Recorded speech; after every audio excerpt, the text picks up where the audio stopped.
Thank you everybody for being here. Honorable State Minister of Culture, Mr. K.M. Khalid, thank you very much for being us with here. And all the panelists, guests, dignitaries, everybody, welcome. A lot of you may have seen the very famous TV serial, Mad Men, on HBO. So some of the aspects of the TV series was exaggerated for cinematic purposes, but a lot of its essence is still very true today. So it's still the bunch of very passionate, talented, creative people running the industry with much vigor, enthusiasm, and trying to create meaningful communication, be it in terms of advertising, be it in form of other form of content, and try to make this world of communication more meaningful. Of course, we don't start our day with a glass of wine or something like they showed in Mad Men. We start usually with coffee. But that being said, journey of advertising. When I say advertising, I essentially mean much bigger spectrum of it, which we usually call marketing communications. And the gamut of it has been ever evolving. And the history of advertising in Bangladesh is actually not very short. It started way back. And the agency that I represent, Asiatic, we are one of the oldest, and I think we turned 66 years old. And we kind of call it we are 64 years younger. And we still have the same passion, still have the same rigor, and the sense of attachment with the industry itself, which has a lot of its unique properties. And if you look at any advertising industry or any entertainment industry, you will see a lot of young people. In fact, probably the mean age of this industry is less than 30 years. And me being one of the oldest in my agency, except for my sponsor directors, Mubhai. So, what started as an advertising revolution, I would say it started after independence. Because before that, the economy of Bangladesh was largely not very industrial.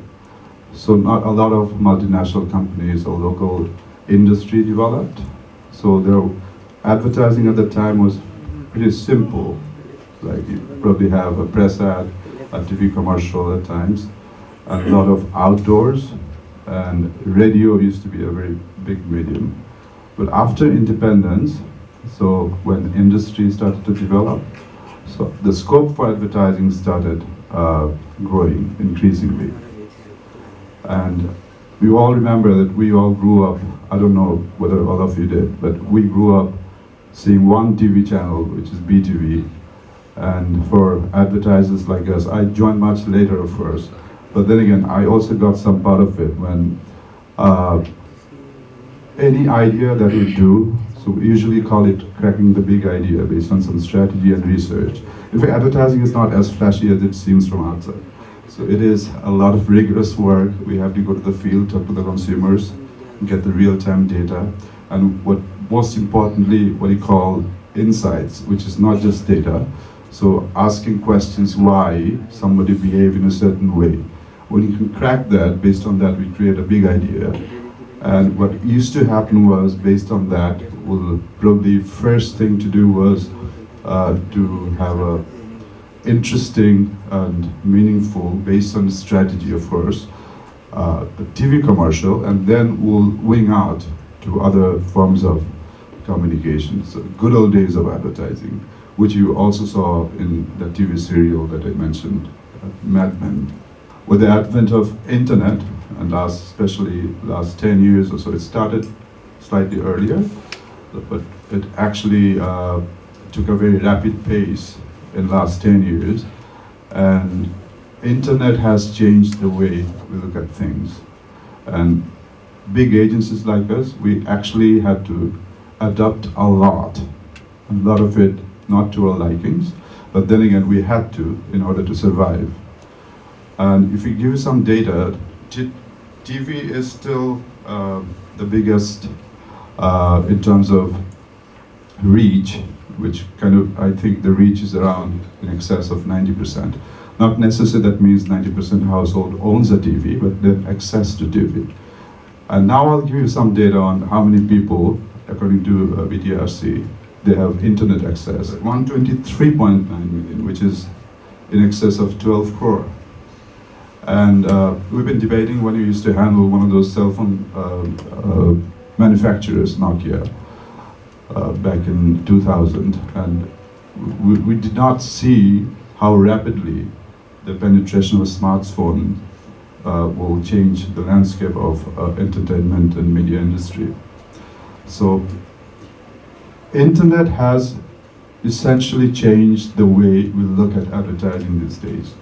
So a lot of it is not now just cracking a big idea, do a TVC first approach. It doesn't work like that. So we need to now plan everything together and actively consider how we can particularly integrate digital, and riding on the trend of today's youth who are 24/7 on the go with their smartphone and internet. And 1 out of 5 Bangladesh population, Bangladeshi youth, they use TikTok. A lot of you probably don't know, Bangladesh is one of the top-rated Facebook users, and Dhaka is the largest city, concentrated population in the world to use Facebook to express themselves, to create content and everything. And YouTube is also not lagging behind. There's in excess of 34.5 million active users of YouTube, which is also a platform where you can create content and publish yourself. So the world has moved towards, changed from requiring to have publishers to self-publishing. You can do everything on your own these days. So you can create an album, publish yourself. You can create content, publish yourself. You don't need any intermediary or any agent. So this is the age people can express themselves the way they want to. Yeah, we can debate whether it's all good or bad, but then again, that's how it is. Just to give you a little, people who are interested, when I say advertising or when I say communication agencies, it is not just the creative agency in the mix. So I represent primarily the creative agency who, like I said, like cracking the big idea, getting the research done, and getting the brief from the client and give them a holistic solution. But that solution is not just creatively led. It is at the center of it, but a lot of other agencies, they come together. For example, there are independent media agencies who know where to place your advertisements. There are a lot of PR agencies, which is rather new, in the past probably 1.5 decades back. So PR agencies came into being. Research agencies were there before, but then again, relative to advertising, it's newer. There are activation agencies. What activation is now we call experiential marketing agencies, where you actually go out on the field and create meaningful conversation, engaging them one-to-one, and convey the message of your brands or the services that you're working on. There are production agencies who just do production. There are a lot of different kind of productions, be it a TV commercial. Nowadays we call it OVC, the content that we create for digital media. And recent trend is creating long-form content. And one might wonder, what has advertisers have to do with it? We have a lot to do with that, actually. So we do have in our group long-form content agency. What it does is basically, so because the internet and also rising trend of long-form content, with the demand from people, so the industry is getting increasingly better in expecting good content. So I think we're in a very good time in the history of content, where there is a market being created. People are moving back to movie theaters, and because, like I said, the internet penetration, the number of smartphone users, so a lot of people are consuming content on their smartphones, and in excess of 90% actually. So they watch everything that they watch on their smartphone. So there's a very important difference in terms of how we watch TV and how we watch content on our own device. So that is also a very big challenge. So it is about expectation management, right? When you watch TV with a family, you have certain kind of expectation. You know there will be a commercial. A lot of times you look forward to it. Like when Zara used to be a model. So we looked forward to it when her commercial is gonna come. And from that to trying to fit in so that we don't sound like intruders. How do we give them the message that we require to give in a way that they're not bothered? So when he trying to give them a message in their own personal device, it is a lot of times it is an intrusion of privacy. So you're watching something and there you go, the ad pops up. So the basic outlook, basic what I say, the strategy had to change. Now the strategy, yesteryears there was a 30-second format of a TVC, which seems shorter. There are long form TVCs as well. Now we have to think, how do we communicate with our audience in the first 6 seconds? That makes it a lot more difficult. Coming back to OTT and the entertainment long form content itself, there was a study back in, I think, 2017, where it was estimated that by 2024 or 25, there will be 11.5 million users, active users of OTT platforms. Because of pandemic, so we are very close to achieving it already. So now the rough estimation is there is 10 million active OTT users in Bangladesh. When you talk about advertising as an industry, roughly estimated between 25,000 crore to 3,000 crore. It's not a small number. Okay, so in terms of, that's a very important point I want to mention here. In terms of participation of women in our industry, it is not nearly as far as we would expect. So there are a lot of challenges, of course. It's a very male-dominated industry. Fitting in and trying to express yourselves the way you would. Often, there are, of course, there are exceptions. Often, it's not very easy. And also, there are societal, religious, and other barriers could come in the way. But the fact remains that, except for certain, for example, in production industry or content industry, there are women participation, but you don't see them in a lead role. When you give out briefs to different clients for, be it a TV commercial or some content for OTT or some content for YouTube, a lot of times it requires to be a female director, because a lot of products that we handle, for example, you can't expect a male copywriter to crack a sanitary napkin ad. You can't. So we need females, copywriters or creative directors to do that. So there is a sheer lack in the frontliners, especially in the long form content or OTT platform or directors, what I essentially mean to say. So there are some that are doing really well, but we need more. In advertising, especially my agency, we have a policy. It's an equal opportunity organization.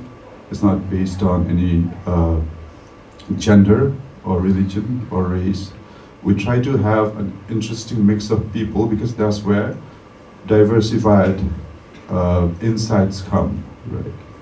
So we're doing relatively better, but the problem that we face is there's a very high attrition rate. So you can start, you can work for 2-3 years, then you'll probably cannot cope with the immense pressure of advertising. Advertising is not really fun if you're not passionate about it. Even if you have the passion, there's other barriers that often, it's not one of the most highly paid industry either. So we can't compete with the multinationals. So they will hire from their own agencies, and the kind of money that they would offer, we can't afford it. We'll lose people, male, female, equally, right? So that's a very, very big challenge. But what we can do, the strategy that we usually try to take is to, first thing is to make it very inclusive and make it a very safe and encouraging atmosphere for women. That's the reason. In fact, I have more female copywriters in our team than males. And I'm not saying it just for the sake of saying it. They are better. And they have more integrity. A lot of times they're more creative, they're more sincere, and they smoke less, so they don't go down and have a cup of tea. So, but they can. I mean, that's not a problem. But so usually their output is way better.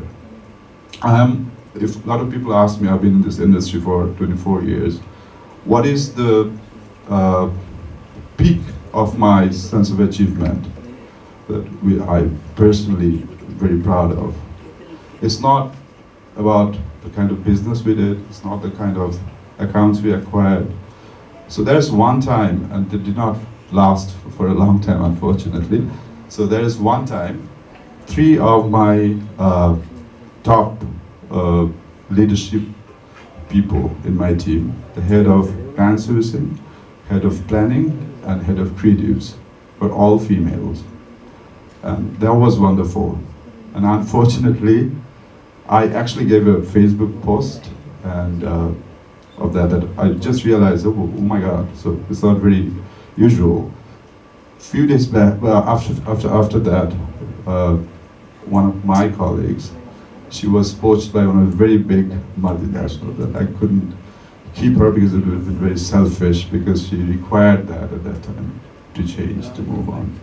One thing that we really face on a day-to-day basis is technology gonna kill creativity.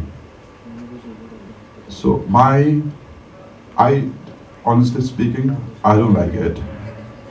I think if you have a mentality of, for example, I'm an artist too, I paint, and when I try to do it on iPad, it does not give that feeling. I'm actually doing it. But then again, I'm the old timer.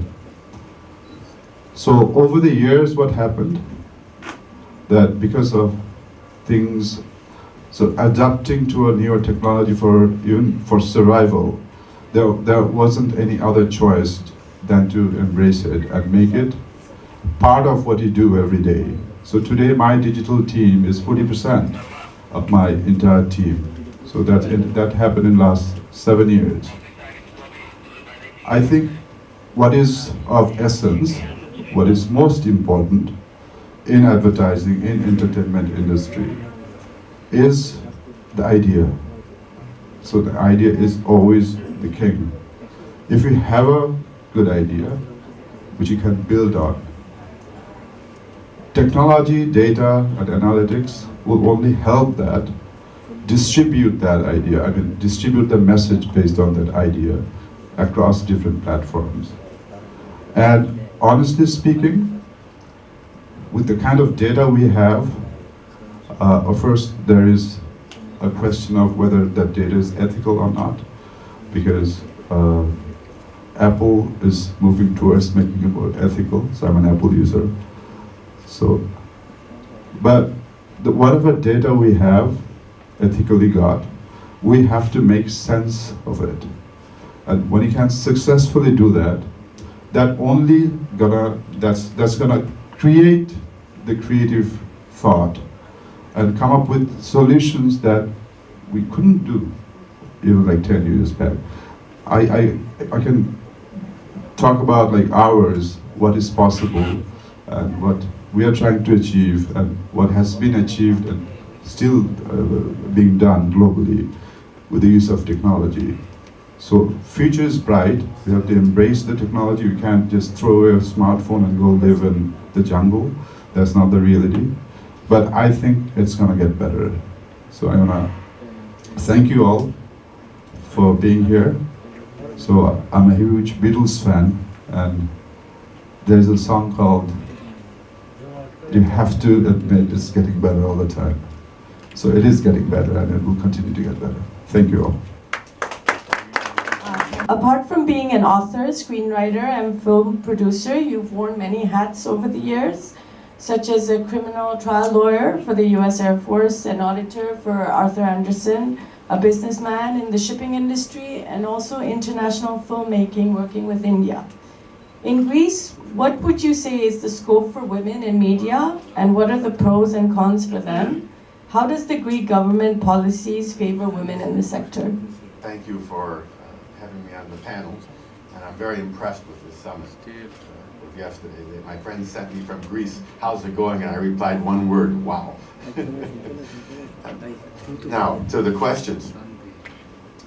Well, like many other businesses, and I'm speaking about films primarily. I have no experience in television, or very little, and in advertising. I was a feature film producer. And so, in the business, as with many other things, it was obviously a male-driven business up until some years ago. That evolved for a number of reasons. Women started to get interested in the business from a business standpoint or from a creative standpoint. They wanted to be directors, they wanted art directors, producers, line producers. So they went out, and many of them studied abroad, filmmaking in whatever aspect of it that they were interested in. And as they came back, they started to find employment. Now, that's not to say that there was no discrimination, but at least in feature films, what counts is two things: the idea that you had mentioned, and perhaps above the idea, thinking as a producer, the money. Because no money, the idea doesn't go anywhere. So money, despite its drawbacks, to a great degree tends to bring objectivity. You have the money, you make it. You don't have the money, you don't make it. Now, I think also because of the idea factor, men tended to make traditional kind of stories. I think women were much more sensitive to social issues and things that come about. So today, we have a large number of women who are active as feature film, producers in general, internationally, I'm saying. And they take no seat to anybody, with their Bibles, whether it be documentaries or films or TV productions of what they're doing. We also have a number of women who have become successful directors. But again, many of them they went out, studied, and then they worked somewhat abroad and then came back to Greece. So because it's such a highly competitive business today, over the money and the audiences, which is again translates into something in money, I think the industry is starting to see more about what are the ideas and how much money are you bringing to the table. And so it's not like strictly male-oriented anymore. Now, in terms of opportunities, well, obviously the opportunities are directing, and there's still problems. But the problems that women face, like in the industry, men do too.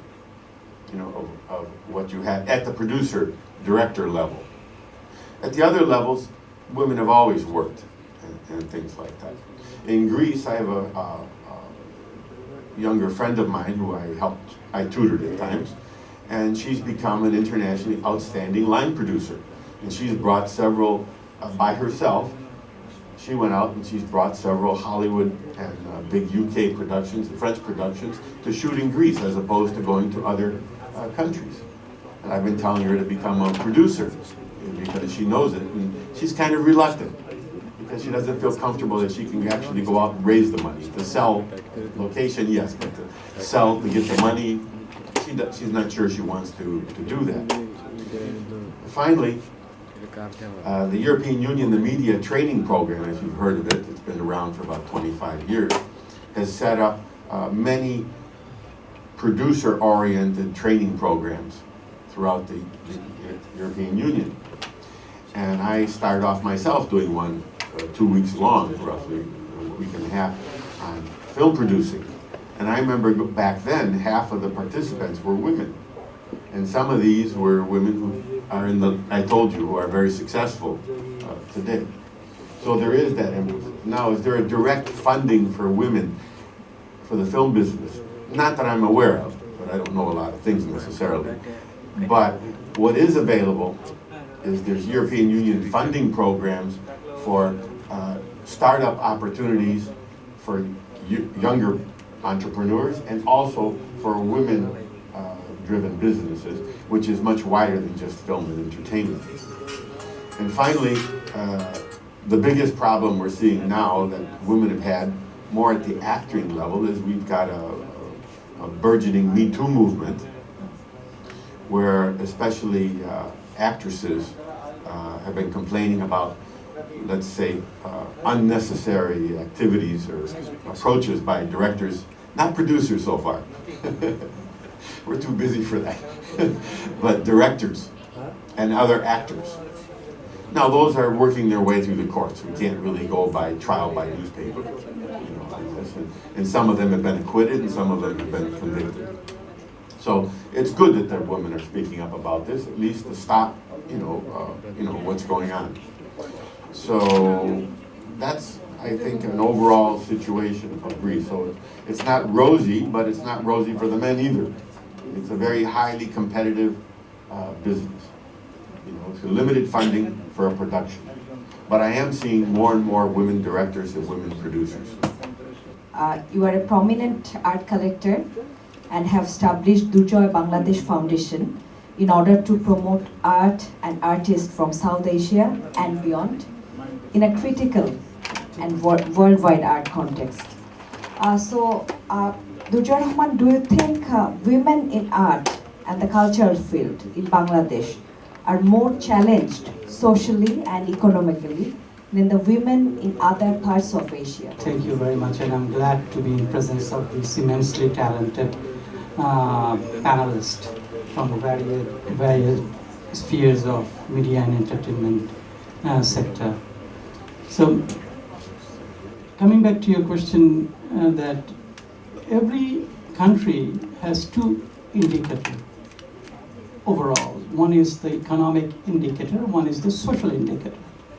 So economic indicator, all we know, we talk about GDP, exports, reserves, and well, to these days we've opened the newspapers, we see only about how GDP has growing or the reserve is depleting and so on.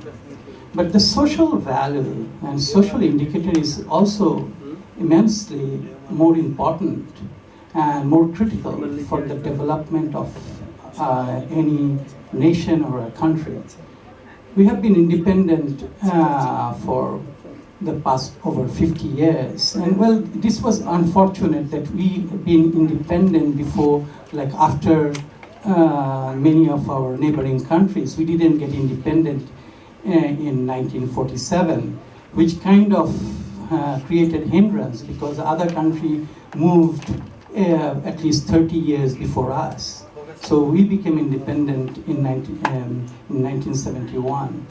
And then we had a lot of issues because of we are part of a small country, 55,000 square mile with high populations.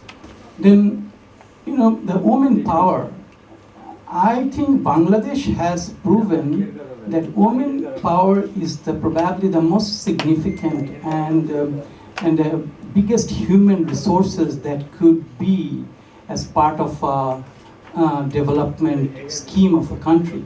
But in our country, the women power or women empowerment that happened in a sector which did contribute to this economic development, but on the other side, the upper class or the educated women sector could not really contribute as much as the other segment of the women has contributed because of the lot of challenges. Well, first of all, with the challenges, or other speakers has already mentioned, because women has not only one role to prove the professional life, they have to do a lot of responsibilities and shared responsibilities. Like being a woman, you have to be not only a successful professional, but also being a mother, being a wife, being a sister, being a friend. So there are multiple responsibilities, and that also creates a lot of mental pressure. So that kind of move back or make some kind of a roadblock. But women in our country is also facing a lot of social issues which the women from our other neighboring countries don't really face, especially as we are talking about media or entertainment or social medias. Women, I sometimes feel that being bullied for many other reasons. Well, they dress nice, they're being questioned. They didn't dress nice, they're being questioned. So that, I don't see that happens in our other neighboring countries like India, Sri Lanka, even Nepal, Bhutan. Well, Pakistan, I wouldn't say much because there's not much of data and social media activities are available.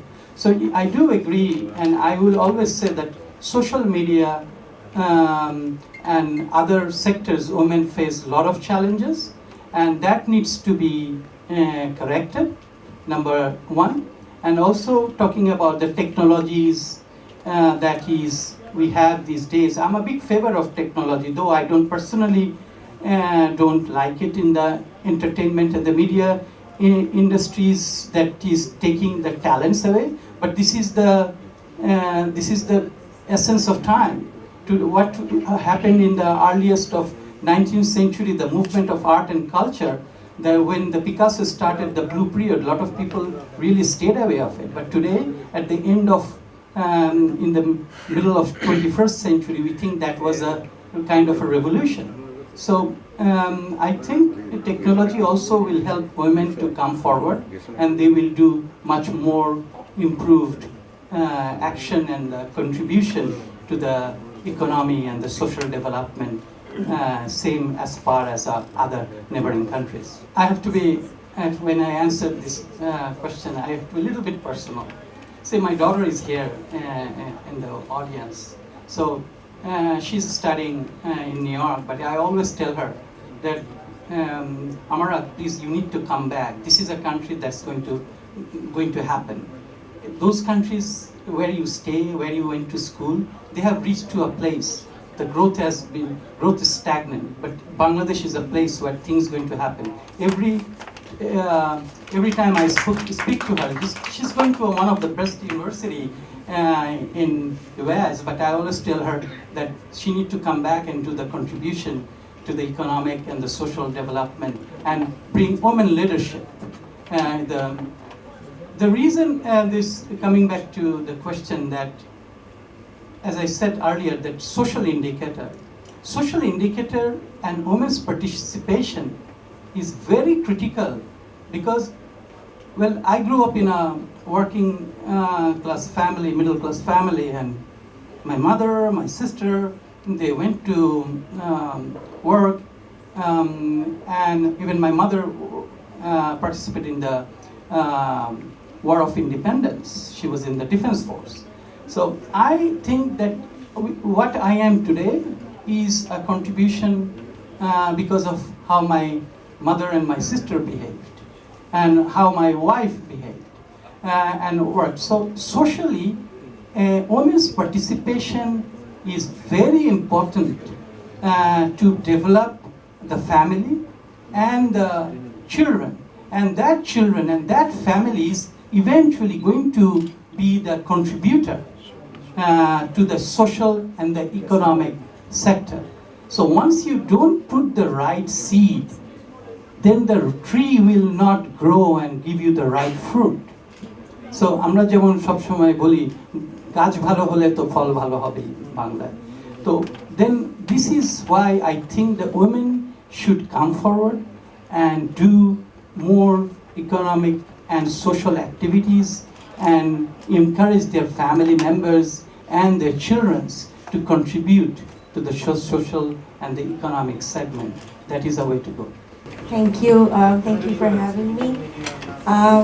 I've been making films for over a decade now, and I'm the only woman on this panel in my profession. I have mostly been the only woman in the room, sometimes the only woman in a studio, color grading my film or mixing my film, going to lunch with 5 guys, and it's very uncomfortable. So that's definitely something that I want to touch upon, but I think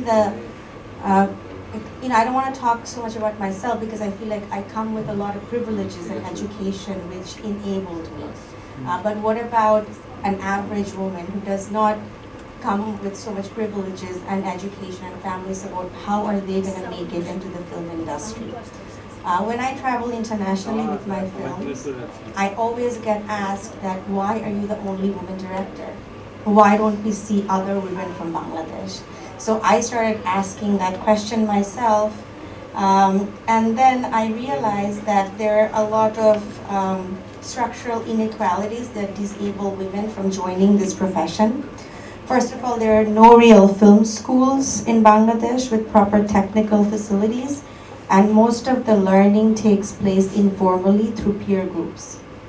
And the gender composition of these peer groups are almost 99% male. And the environment is highly misogynist and sexist. So it's really uncomfortable for women, and also their families are very apprehensive to let their daughters go into these mostly male-dominated peer groups and learn informally the crafts of filmmaking. I was fortunate enough that I could go to New York Film Academy, and my parents bought me a camera for my graduation present, so I feel like I've been spoiled in that regard. And what if I did not have those privileges? How would I fulfill my dreams of making films? And if you look at filmmaking, it also requires certain mobility, social mobility, access to disposable income, which women do not have. Often women have a curfew that they have to come home by a certain time. And you're talking a lot about OTT platform, and I was actually just going through one of the local OTT platform, Chorki's contents last night, because I was curious to see how many women director-made contents are there. So I found 44 contents that were commissioned from original contents. 44 out of 44, there are only 2 women. So that's 4.5%. And as an industry insider, I can tell you that there are at least more than half a dozen internationally acclaimed women directors in Bangladesh. But the reason why these women are not commissioned is because of this perception. I've really heard people say this, that they're not going to be able to pull off the production. They're not going to be able to finish the project. So even though these women have, gotten very prestigious funds from the French government, or their films have traveled to A-list festivals, still they're not trusted upon. Whereas we see contents being commissioned to male directors who previously only made commercials or television drama. No prior film credits to their name, and it's simply because their access to this film fraternity. So I think that's a big social problem and an issue that can only be solved by women. Because this is not 19th century Bengal that we wait for men to come and help us. We have enough women who are resourceful and powerful and connected. So I think as women, we need to kind of create space for each other in terms of, coming forward in producing other women, creating space for distribution of other women's work. And I also want to point out that this is not an isolated phenomena. It's not only happening in Bangladesh, but it's very much a global phenomenon. Even after the Me Too movement that you mentioned, and even after the pledge that has been made at Cannes and Berlin for 50-50 by 2020, it did not happen. According to World Economic Forum, they did a research in 2021, in the highest grossing Hollywood films, only 25% had women directors or producers, and only 6% had women cinematographers. So you see that there's a real lag, a real disparity of women's role behind the camera. And this creates a larger social problem, because when you only have men creating stories or even telling women-centric stories by men, there's a gap between women's lived experiences and what you see on the screen. And for me, this creates a big problem, because with young women growing up, they really don't see women reflected on screen as complicated individuals. Women mostly figure as beautiful objects. And the sex appeal and beauty of women actors, very important. They have to remain young, they cannot age, they have to look a certain part, and that's how audience comes to the theater, and that's very problematic. Because women are not only something to please the male gaze, they're actually human beings and individuals. And it's only going to change if we have more women directors coming forward. And also, how women are represented within the frames is also related to how women are treated in society. Because there has been research that's shown that the rise of sexual violence against women in India is very much related to how women are presented through these item numbers. So we have to be real conscious of how are we putting forward women. In Bangladesh has a censor board, and they restrict many things, but not necessarily, I don't see them being very concerned about these things. And I feel that there has to be specific interventions in order to bring women into cinema. So I have started a mentorship program called Breaking the Silence. We started in February. We are training young women to make short films, and we're actually going into production now. So hopefully in the next few months, we will have these completed films by these young women. And I hope there would be more initiatives by the government, by other organizations, media houses, to create programs that are tailored towards women. And also programs that are gender sensitive, where men and women are educated about the politics of representation and what's really at stake. Thank you. ধন্যবাদ আসলে আমাকে তোমার প্রোগ্রামে invitation করার জন্য। আমার একটা ছবি চলছে দামাল, সেটাও কিন্তু আমি জানি না এখানে কেউ দেখেছেন কিনা, এটার শেষটা কিন্তু নারীদের হয়, সেইখানের পরে আসছি। এটা নিয়ে আপু খুব সুন্দরভাবে বললো। আসলে আমাদের এখানে ক্যামেরার পিছনের যে অবস্থাটা, আমাদের যে ইউনিট থাকে, আমরা যখন আউটডোরে শুটিং করতে যাই, আমার যে থাকার ব্যবস্থা থাকে, তো সব কিছুতে নারীদের জন্য আসলে কমফোর্টেবল ভাবে আমরা ওইভাবে রাখতে পারি না। আসলে এটা আমাদের ব্যর্থতা। দ্যাটস ওয়াই অনেক যেসব নারীরা আসলে শুধুমাত্র অভিনয় করতে চায়, তারা একটু বেশি স্ট্রাগলিং করে হয়তো মিডিয়াতে ঢোকার চেষ্টা করে, বাট আরও যে পিছনে যারা মানুষ, তারা ওই কমফোর্টেবল জায়গাটা পায় না আসলে। বাট আমি একটা কথা শুধু বলতে চাই, মানে আমাদের ইন্ডাস্ট্রির মধ্যে যে কজন নারী যেই সেক্টরে আছেন, সবাই কিন্তু সবার জায়গায় বেস্ট জায়গাটায় আছে। মানে এমন না ওরা কখনো ফেলে, ওটা আমরা যখন টিমের মধ্যে একটা পজিশনে একটা মেয়েকে দেখি বা একটা নারীকে দেখি, আমরা ডিরেক্টর হিসেবে আমি খুব কমফোর্টেবল থাকি যে না, ও এই দায়িত্বটা ঠিক মতো পালন করবে, কারণ ওরা খুবই সিনসিয়ার। বাট আমরা ওই যে আপু যে কথাটা বললো, ঠিকঠাক আসার জায়গাটা নাই, ঠিকঠাক স্কুল নাই, ঠিকঠাক ফিল্ম স্কুল যদি থাকতো, তাহলে তারা একটা বলতে পারতো যে আমি ওই ফিল্ম স্কুল থেকে পড়াশোনা করে আসছি, আমাকে আপনারা নেন। তো আমরাও তারা চান্স পাচ্ছে না বা ঢুকতে পারছে না, ঢুকলেও তারা দেখা যাচ্ছে 1 মাস 2 মাস পর সেই জায়গাটাতে আসলে অবস্থান করতে পারছে না। কারণ আমাদের দেখা যাচ্ছে ঢাকার বাইরে শুটিং হলে আস্তে আস্তে রাত হয়ে যায়। একটা ইউনিট, একজন মেয়ের 10 জন ছেলে, তখন অটোমেটিকলি তার মধ্যে একটা ভয় কাজ করে একটা শঙ্কা কাজ করে, তার ফ্যামিলিকে সে আসলে কি বলবে। তো এই সব কিছু মিলায় আমার মনে হয় আসলে খুব একটা বেশি জন নাই, মানে এটা খুব বেশি দরকার। আরেকটা জিনিস আমার হঠাৎ করে মনে হলো, আসলে আমাদের দেশে আসলে এটা হুট করে শুধুমাত্র আমরা চাই নারীদেরকে আমরা অনেক বেশি মিডিয়াতে ঢুকাবো, এটা আসলে হুট করে বললেও আমার মনে হবে না। এটা আসলে আমাদের সিনেমা, আমাদের সব কিছুর মধ্যেই আসতে হবে। আমরা যদি বাংলাদেশে যে ম্যাক্সিমাম সিনেমা দেখি, বেশিরভাগই, সব না, আমরা নারীদের জয় নিয়ে কিন্তু সিনেমা দেখি না। আমাদের ম্যাক্সিমাম যে সিনেমাগুলো ফেস্টিভ্যালগুলোতে যায় অথবা দেশে বিদেশে নাম করে, একটু দুঃখ একটু কষ্ট, মানে না আমাদের দেশের তো নারীরা যে আসলে উৎসাহ বোধ করবে সেটাও আসলে তারা কিন্তু পায় না।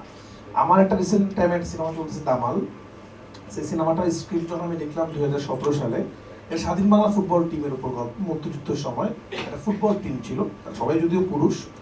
তো আমার কাছে মনে হলো যে আমি গল্পটা মেয়ে ফুটবল টিমকে নিয়ে লিখবো আসলে, মানে গল্পটা নারী ফুটবল টিমকে কেউ একজন শোনাচ্ছে, সিনেমাতে স্ক্রিন প্লে থাকে, এইভাবে আমি গল্পটা প্রেজেন্ট করবো আসলে। বাট আমি যখন আমার প্রডিউসারের কাছে গেলাম, আমার টিমের কাছে গেলাম, তারা বললো যে আসলে আমার মনে হয় না, নারীদের তো আসলে জয় নাই খুব একটা, মেয়ে মানুষ ফুটবল খেলা এটা আসলে মনে হয় ওয়ার্ক করবে না সিনেমা হলে, কারণ মেয়ে মানুষ ফুটবল খেলছে, ওরা আদৌ কোনোদিন কাপ জিতবে কিনা, মানে জানি না। আমি দামাল তো মাত্র রিলিজ হলো, দামাল তো অনেকদিন আগে বানানো, আমাদের স্ক্রিপ্টেই ছিল যে নারীরা একটা বড় টুর্নামেন্ট জয় করবে এবং এভাবে সিনেমা শেষ হবে। বাট অলৌকিকভাবে কি নারীরাই দেখায় দিল আসলে প্রথম বাংলাদেশকে জয় করে। বাট এই গল্পগুলা কিন্তু আমার মনে হয়, আমি খুব আশা করেছিলাম আসলে এর পরপরই কেউ না কেউ ঘোষণা দিবে যে এই টিমটা নিয়ে আমি একটা সিনেমা বানাবো। এই টিমটা নিয়ে কেন অনেকগুলো সিনেমা হচ্ছে না, প্রত্যেকটা এই যে মেয়েগুলো তাদের সাথে আমি দেখা করেছি, তাদেরকে আমি সিনেমাটা দেখানোর চেষ্টা করেছিলাম, তাদের প্রত্যেকের লাইফ নিয়ে কিন্তু আলাদা আলাদা সিনেমা হয়। তখন কি হবে, আরো 10টা মেয়ে আরো উৎসাহ বোধ করবে। মানে নারীদের জয় নিয়ে খুব কম সিনেমা বাংলাদেশে আছে যেটা পুরুষদের নিয়ে আছে আসলে।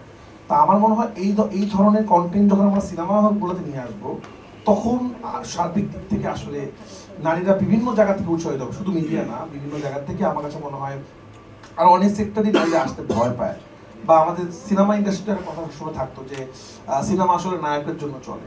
তো এটা আস্তে আস্তে আমাদের ভালো ভালো অভিনেত্রীরা, সেটা আমাদের জয়া আহসান, আমাদের বাঁধন, আমাদের যারা ভালো ভালো অভিনেত্রী আছেন, তারা অলরেডি এটা ভুল প্রমাণ করে দিয়েছেন যে সিনেমা আসলে কোনো একক কারোর জন্য চলে না, সিনেমা আসলে যার যার গুণে চলে।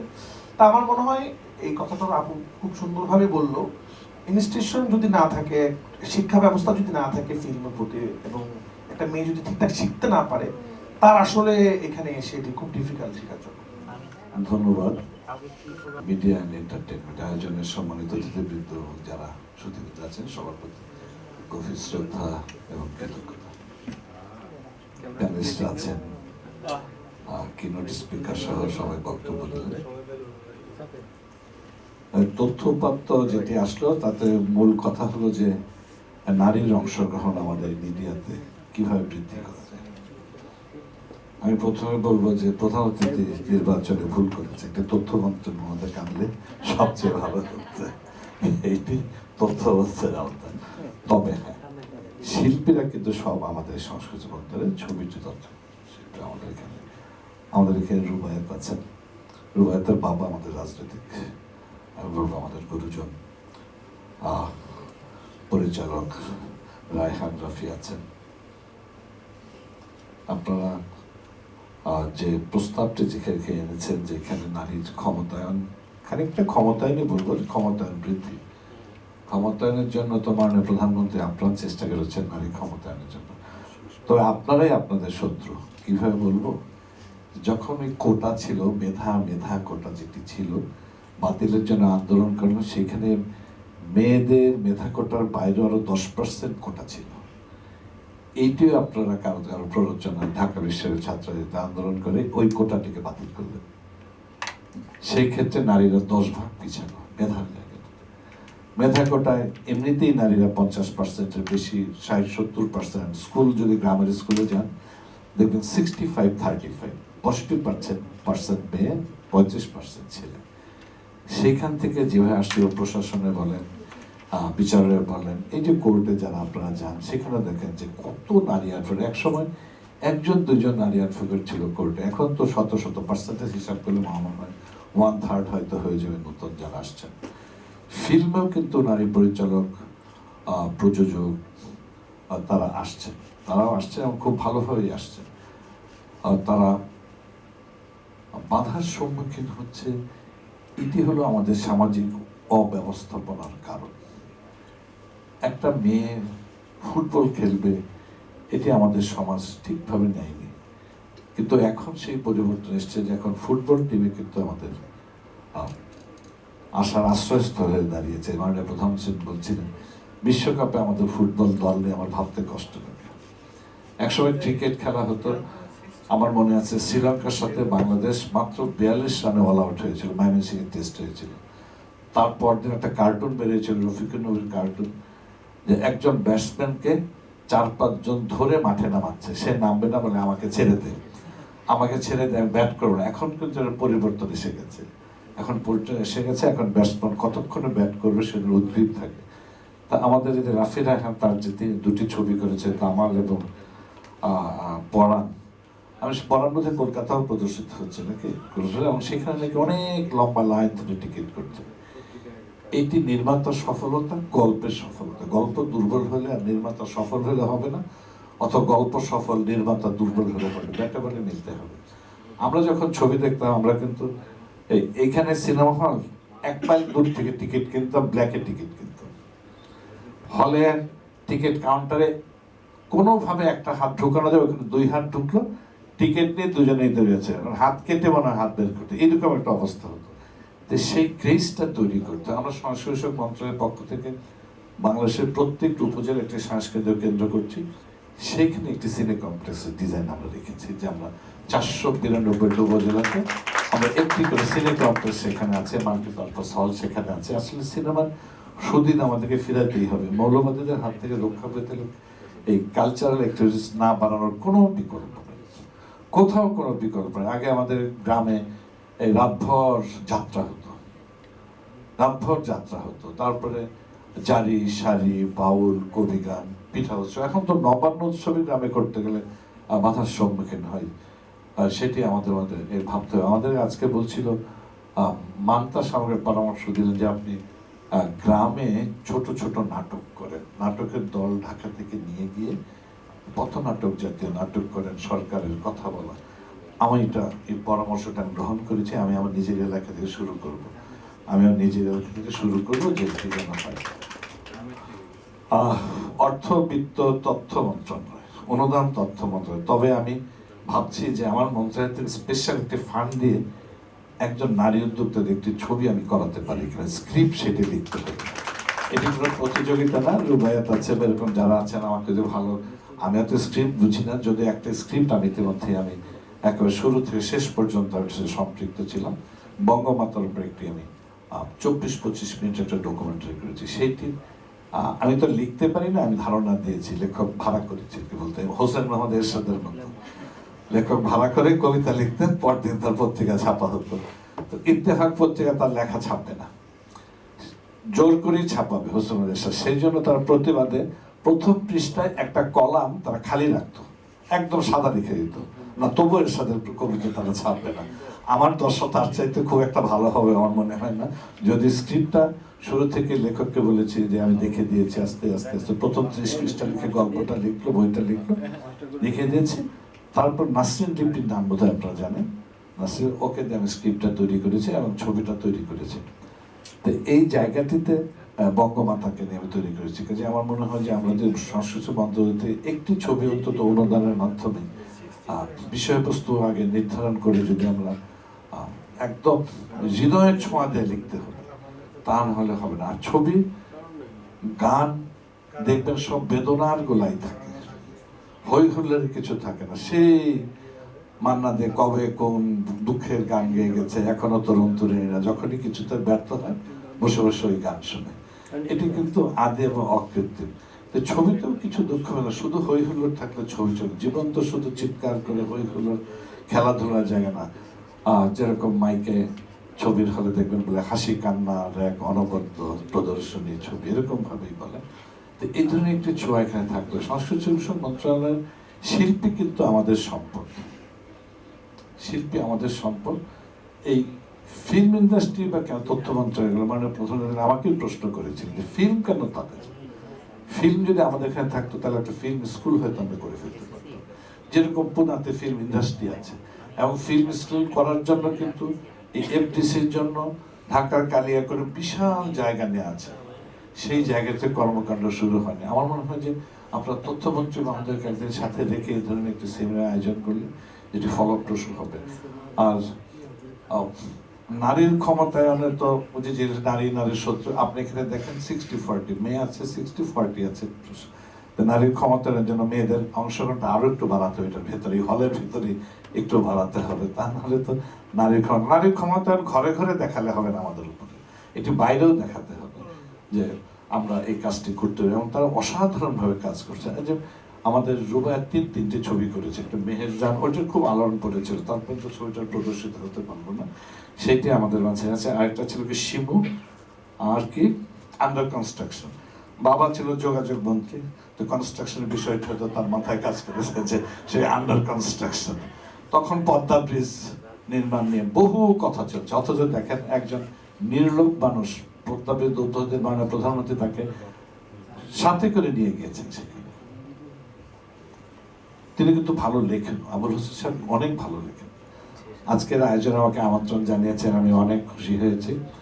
আর যে বসা নিয়ে কোনো বসা নিয়ে কেন কিসের নামে কি আসে যায়, বৃক্ষের নামে কি আসে, ফলেই তার পরিচয়। আছেই তো প্রধানমন্ত্রী, এক পাশে বসতে তো আর প্রধানমন্ত্রী থেকে তো সরে যায় না, আপনাদের হৃদয়ে থাকতে পারবো। বিষয়টা হলো যে আমরা আজকে সফল হলাম কিনা আমাদের এই সেমিনারে, আমাদের সফল, আমার মনে হয় আমি যথেষ্টই সফল হয়েছি। এবং আমি খুব ভাগ্যবান যে একদম সফল পরিচালকের পাশে আমি বসে কথা বলছি। যে আয়োজনটি যাদেরকে নিয়ে তাদের জন্য অনেক ধন্যবাদ এবং কৃতজ্ঞতা। সবাই ভালো থাকুন, সুস্থ থাকুন। অসংখ্য ধন্যবাদ। নারী প্রসঙ্গ এবং এখানে আমি প্রত্যেকটা মুখ চিনি যারা তাদের নিজেদের জায়গায় থেকে প্রত্যেকে ভীষণ অনেক বড় বড় কাজ করছেন এবং যেটা আমার ভালো লাগে খুব সিনসিয়ারলি করছেন। এবং আমি সবাই আমার বন্ধু এখানে উপস্থিত, এবং আমাদের মাননীয় মন্ত্রী যেটা বললেন যে একটা ছবি করা যেতে পারে, এটা কিন্তু আসলে খুব অনুপ্রেরণা যোগাবে আমি মনে করি। এবং স্কুলের ব্যাপারটাও আমার মনে হয় যে যদি হয় অনেকের, আমার তো খুব ইচ্ছা ছিল পুনেতে যাওয়ার, হ্যাঁ নিজে একটুখানি শিখবো, কিছু অভিনয় করবো যে এমন কিছু না, বাট তবুও একটা, তো সেরকম কোনো কিছু আমার দেশে ছিল না, তাই আমি সেটা করতে পারিনি। তো আজকে যদি সেরকম একটা স্কুল কলেজ হয়, অনেক অনেক মেয়েরা আমার মনে হয় এগিয়ে, আর যেটা বললেন যে বাবা মাকে বলতে পারবেন যে আমরা এই স্কুলে ভর্তি যাই, তখন কিন্তু বাবা মা তো কিছু মনে করবেন না। মানে এখন পর্যন্ত আমি দেখি যে আমার মানে বাধা থাকবে যে তাড়াতাড়ি বাড়ি ফেরো, কেন দেরি, এগুলো থাকে। এগুলো করে আমার জীবনেও আমি মনে হয় যে অনেক সাপোর্ট পেয়েছি। তারপরেও ভাইরা হয়তো একটু বেশি দেরি করলে অসুবিধা নেই, কিন্তু আমি একটু যদি দেরি করতাম তাহলে কিন্তু একটু সবাই বেশ সচেতন, ফোন করা করি এসব হতো। তো সেই জন্য আমার মনে হয় যে আমাদেরকে বুক ফুলিয়ে চলতে হবে, এবং যদি তোর ডাক শুনে কেউ না আসে তবে একলা চলবে, এটা মনে রাখতে হবে। এবং সবার সাপোর্ট আমাদের দরকার। অনেক ধন্যবাদ। অসংখ্য ধন্যবাদ শ্যামাপা। আমার মনে হয় অডিয়েন্সের থেকে আর যদি কোনো প্রশ্ন না থাকে তাহলে আমরা প্রায় সময় আমাদের শেষ হয়ে এসেছে। আবারও আসলে ধন্যবাদ জানাতে চাচ্ছি আমাদের প্রধান অতিথি মাননীয় মন্ত্রী মহোদয় স্যারকে। অসংখ্য ধন্যবাদ, আপনি আপনার অত্যন্ত মূল্যবান সময় থেকে আমাদের জন্য এতখানি সময় দিয়েছেন। আজকে একটি কাজের দিন, উইকডেজে আপনি এসেছেন আমাদের মাঝে, আপনাকে পেয়ে আমরা অনেক ধন্য। এবং প্যানেলিস্ট যারা রয়েছেন এখানে, এস্টিম প্যানেলিস্ট যারা রয়েছেন তাদের সবাইকে অসংখ্য ধন্যবাদ।